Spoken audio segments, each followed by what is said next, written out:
तो आइए हम लोग फिर से शुरू करते हैं रूल नंबर 6 से। आपको पहले से पता है कि हम जिस टॉपिक को पढ़ रहे हैं उस टॉपिक का नाम टाइम है और टाइम का ये रूल नंबर 6 है।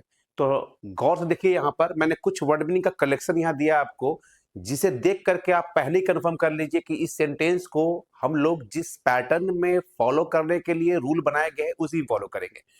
पहला वर्ड देखिए लिखा हुआ है एट द मोमेंट, इसकी हिंदी होती है इस समय।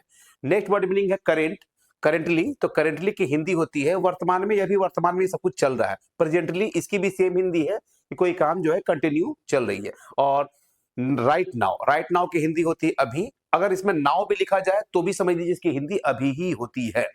अब जब भी कभी वाक्य में अगर आपको ऐसा लिखा हुआ दिखाई दे at the moment, currently, presently या राइट नाउ, चारों में से कुछ भी दिखाई दे सेंटेंस में, तो आपको उसके साथ में जो हेल्पिंग वर्ब है, सहायक क्रिया है, उसे आपको इज आर एम में रखना है। मैं आपको बता दूं लिख के कि उसके साथ में आपको इज आर एम का प्रयोग करना है।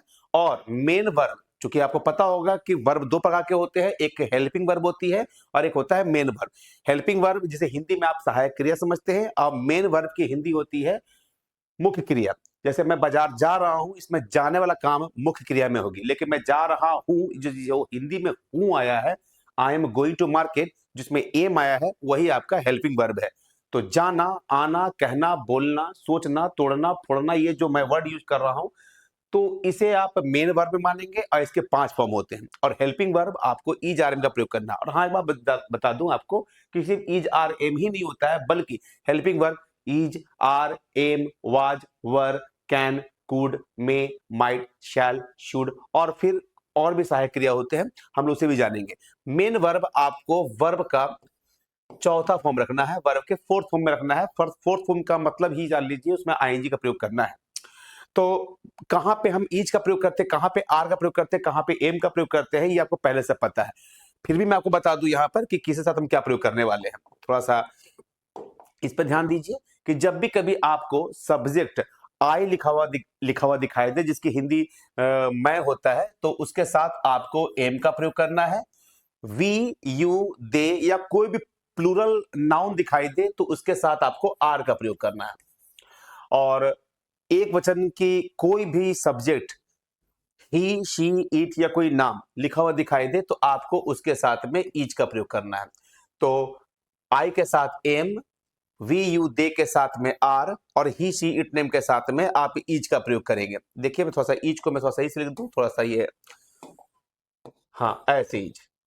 तो आपने ये जान लिया कि किसके साथ क्या प्रयोग करते हैं। अब कुछ एग्जांपल से इसे क्लियर करते हैं। देखिए, अगर आपको इज आर एम लिखने के लिए कहा जाए तो उसमें हम क्या भरेंगे, वो प्रोनाउन मैंने यहाँ पे लिख रखा है। अब इसे ध्यान से देखिए, अगर इज आर एम तीनों में से कोई एक चुनने के लिए कहा जाए तो पहला वाले में आपको ही के अनुसार इज का प्रयोग करना है, दे के साथ आपको आर का प्रयोग करना है, वी के साथ भी आर का ही प्रयोग होगा, आई के साथ अभी मैंने बताया था एम का प्रयोग करेंगे। और ये बहुवचन के नाउन बन गए, ही के साथ इज होता है, शी के साथ भी इज ही होता है, लेकिन अगर ये दोनों को जोड़ देते हैं तो ये दोनों मिलाकर के ये बहुवचन बन जाते हैं। इसके साथ आपको आर का प्रयोग करना है। तो उम्मीद है कि आपको ये क्लियर हो चुका होगा कि कहां पर इज का प्रयोग करते, कहां पे आर का प्रयोग करते, कहां पे एम का प्रयोग करते। लेकिन ये तो सिंटेक्स का पैटर्न हुआ, बट क्वेश्चन ये है कि अगर हम इसे टेंस के जो टॉपिक हम लोग पढ़ रहे हैं टाइम का, उसके साथ हम क्या प्रयोग करने वाले हैं, ये देखने के लिए मैंने आपको ये रूल नंबर 6 में बता रहा हूं, पर ध्यान देखेंगे। तो थोड़ी देर पहले मैंने बताया कि अगर आपको eight the moment, currently, presently या राइट नाउ लिखा हुआ दिखाई देता है तो उसके साथ आपको इजारम तीनों में से कोई एक, और मेन वर्ब का फोर्थ फॉर्म लगाते हैं। अब मैंने इससे रिलेटेड आपको कुछ एग्जांपल भी दिखा दिए, कहां पे इज का प्रयोग करते हैं, कहां पे आर का प्रयोग करते हैं, कहां पे एम का प्रयोग करते हैं। इसका विस्तार से बड़ा एक्सप्लेन करूंगा मैं आपको, कहां पे सहायक क्रिया किसके साथ क्या प्रयोग करते हैं। वो एक टॉपिक है जिसे हम लोग पढ़ेंगे आने वाले वक्त में, सब्जेक्ट वर्ब एग्रीमेंट, उसका एक और नाम है सिंटेक्स। तो इससे रिलेटेड कुछ एग्जांपल है, उसे देखिए आप। पहला सेंटेंस है कि शी डॉट डॉट डॉट, जो ब्लैंक दिया हुआ है उसके बाद यहां लिखा हुआ है एट द मोमेंट। तो जब भी कभी आपको एट द मोमेंट लिखा हुआ दिखाई दे तो एकदम बेफिक्र रहिए, उसके साथ में आपको इज आर एम का ही प्रयोग करना है, आईएनजी का ही प्रयोग करना है मेन वर्ब के रूप में। तो आप देखेंगे इसमें कुछ भी ऐसा इज आर एम का प्रयोग नहीं है। सेकेंड इसमें देखेंगे आप, कुक्स जो आप देख रहे हैं इसके साथ में भी इज आर एम का प्रयोग नहीं है, तो हम दोनों का प्रयोग नहीं करेंगे। आपको इसमें सही जवाब दिखाई दे रहा होगा कि एट द मोमेंट आने पर इज कुकिंग का प्रयोग करना है। फिलहाल चूंकि बात हो रही अभी की, एट द मोमेंट अभी प्रेजेंट की बातचीत हो रही है, तो इसे हम पास्ट में या फ्यूचर में नहीं दिखा सकते, और ना ही इसे प्रेजेंट का इंडिफरेंट टेंस में दिखाते हैं। प्रेजेंट का इंडिफरेंट टेंस बनाने के क्या क्या तरीके होते हैं, वो सारी बातें मैंने आपको रूल नंबर 1 से लेकर रूल नंबर 5 तक बताएं। अब यहां देखिए, कोई चीज कंटिन्यू हो रही है, लगातार हो रही है, तो उसको हमें इज आर एम में ही दिखाना होगा। लेकिन कहां कैसे लगाएंगे, हम लोग वही सीख रहे हैं। यहां देखिए एक वर्ड है, इसकी हिंदी मत निकालिए, हिंदी निकालने का सेगमेंट थोड़ा हम लोग का अलग होगा। जब भी कभी करंटली लिखा हुआ दिखाई दे, तो फिर से इसमें भी आपको इज आर एम का ही प्रयोग करना है और आईएनजी का ही प्रयोग करना है। तो उम्मीद है कि आपने ये समझा। दो एग्जांपल अभी और देखते हैं।